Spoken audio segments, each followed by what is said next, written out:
Salut YouTube, welcome back to my channel, or if it's your first time here, hi, I'm Rosie, I'm a New Zealander living in France, and today I was thinking way back when this little 23-year-old Kiwi decided to move to France, how my expectations about moving to Paris and moving to France met the reality.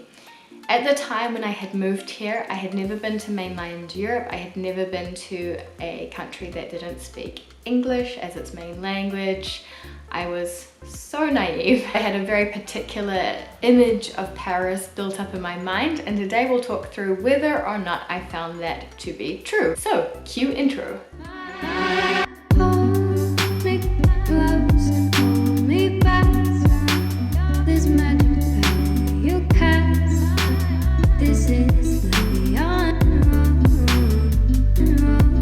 So the first expectation I had of Paris was that it was going to be beautiful. But what they were often mentioning were the big sights to see. So the Arc de Triomphe, the Eiffel Tower, Notre Dame. And of course these things are beautiful.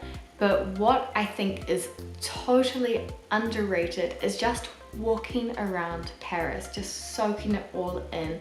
I love the Haussmannian apartments, and I love that they're all so uniform as well. I think that when I was preparing to move here, I imagined it would be a few nice monuments in the middle of a very modern city with a lot of high-rises, maybe a little bit more like London. Lucky Paris got a lot less bombed in the war than London did, and so actually I was shocked at how consistent it was, how at every turn, every street, you've got this beautiful Haussmannian architecture and beautiful sights. You turn a corner, boom, fountain. Turn another corner, boom, church.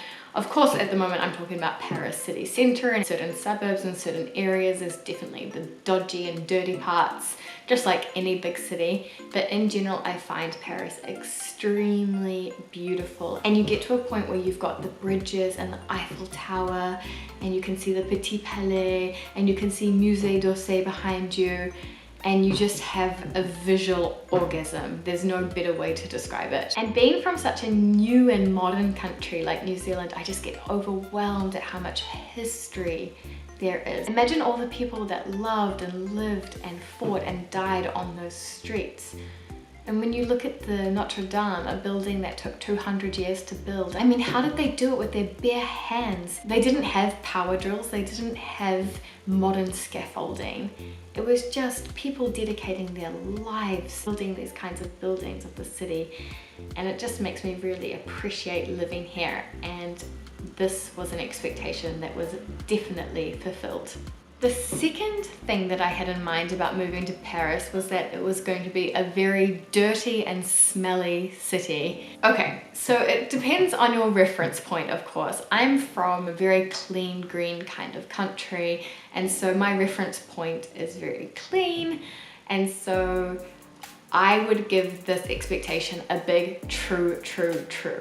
When I first arrived, I thought that Paris was an ashtray. It was smelly, it was dirty. I was really surprised at how many cigarette butts there were on the street. There's the dog poo. I mean, it's not awful. I mean, it's not like you're stepping in poo with every step, but maybe once every 200 to 300 meters, you could actually come across a dog poo. And the city's trying. They're trying really hard to put measures in place where it's illegal and you'll get fined to put your cigarette butt on the ground and to not pick up after your little doggy friend when he does his business. So I think I have seen some slight improvements over time. And there's definitely a thing in Paris around the scents. So it's really difficult to take big deep breaths in the city, I find anyway, personally, because I'm very sensitive to smells. So when I'm walking around, I just breathe out of my mouth primarily. Like, I've literally changed the way in which I breathe. It's just subconscious now. As soon as I'm walking down towards the metro, I start breathing via my mouth in and out, because it smells like pee down there. And sometimes it just smells of, like, I don't even know what, but something. And it's just kind of gross, just people. And I think perhaps the most shocking thing about Paris in all of this is that people pee on the streets. So when I say people, I mean often not women, like just squatting down and going for it. No, it's usually the men but they'll just whip it out into a corner, like the corner of two buildings coming together, and they'll just pee on the street. Not always at night time, it's not always when they're drunk and after they've been partying. No, it's just, it can be day, night. That can definitely happen. And I actually asked my French colleagues about this, about whether they thought it was normal or not, and they were like, yeah, now that you bring it up, I suppose it is pretty gross, but I've never really thought about it before. And this is a French person speaking, and they're saying, oh, you know, but in saying that, my boyfriend and I do have a street near our place that we call Rue de la Pisse, because it smells so badly. Like, let's just go get our baguette and croissants on Rue de la Pisse, shall we, darling? So point number 3 is that I was expecting Paris to be a very romantic city, and if I didn't put you off already with my tales of poop and piss, let me take it one step further for you to kill those dreams. So the main reason that this is so false is that Paris is a city that you have to share with a lot of other people, firstly. So if you're walking around the river and saying wow and soaking up all the architecture and all of the beauty and the grandeur, there's a lot of other people around you often doing the same thing. Unless you're lucky, it's in the evening, it's in the middle of August and all the Parisians have gone on summer vacation, whatever. And then when you get to the beautiful monuments, you get to the Sacre-Cœur, you get to the Eiffel Tower, there'll often be people around selling trinkets, begging for money, selling water bottles. So that's kind of a mix of things. Obviously it's sad and you feel sorry for these people. And also, you know, it's not exactly romantic when you're walking under the Eiffel Tower and there's someone pushing a $1 keyring on you over and over and you're having to say to them, please leave me alone, thank you, no thank you. And also just because Paris is so densely populated, there's a lot of noise, a lot of traffic. You're often hearing horns and motorbikes zooming past and it kind of kills the ambience. So no, unfortunately, I do not find Paris a romantic city overall. There's just too many things that are coming together to kill the vibe a little bit. My big expectation number 4 is the tiny Parisian apartment, and this is true. People live in the tiniest apartments over here. Back in New Zealand, when we were at university, for example, we're used to sharing big houses with 3, 4, 5 bedrooms. And okay, you'd be sharing them with flatmates, but there'd be big communal living spaces, outdoor areas usually. You could go around to a friend's for a barbecue if you didn't have one yourself. You can have that kind of indoor-outdoor flow, which we value a lot in New Zealand.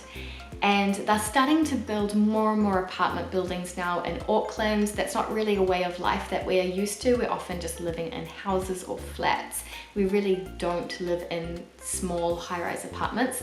But even for the ones they are building in Auckland, there are legal minimums in terms of space. So for a 1-bedroom apartment, the legal minimum size is 35 square meters. That is a castle in Paris. In Paris, the smallest apartment that you can legally rent is 9 square meters. Basically, that's like a small single bed and maybe a small shelf with a microwave and an electric plate on it and a little bathroom. Like, it's nothing. I mean, I think Harry Potter was better off. In Paris, even when you're a student, you tend to live alone. And so you tend to take these little studio apartments just like that. And then when you enter into relationships, you maybe upgrade, you maybe get 1 bedroom if you're lucky. Otherwise, if you're on a budget, you do stay in the studio living. Again, this is all going to be relative depending on where you're coming from. If you're from London, for example, maybe you find the rent price is super low here and the apartment's nice and big and generous. I don't know, but from New Zealand perspective, I find the apartments over here tiny and super expensive. Number 5, an expectation that I had from people telling me over and over and over, you don't need French because everyone will speak English, and by the way, you will pick up French so quickly, you'll be fluent in 3 months and it will be no drama whatsoever. This is so false. It takes so long to learn French. I mean, I think if you come over to France and you just study French for 6 months, you do a French language course and you're in it all day every day, you're living with a host family, okay, fine. But in my case, when I was studying in English, writing my thesis in English, interning in English, like, no, it can take 1, 2, 3 years to feel confident in French and to be fluid and conversational and to not search for your words. Really, it takes a long time. So if you are moving here and you're learning French for the very first time as an adult with no high school education in French, please be kind with yourself and patient with yourself because it does take a while. And the no French, no problem thing's not really true, because you really do need to speak French, because even if the French do speak a bit of English, it makes them uncomfortable and embarrassed sometimes to speak in it if they aren't sort of fluent in English. So they kind of expect you to make the effort. I mean, hey, we're in France after all. So that's it from me. Some of my expectations that I had about Paris and whether they were so true or so false. If you've ever lived in Paris or have visited, please let me know what you were expecting and then what the reality was. It'll be a really good laugh, I'm sure. And if you like these kinds of videos about expat life, life in France, travel, culture, all those good things, please hit subscribe because you'll have a lot more from me coming out in the next few weeks. And until then, friends, à bientôt!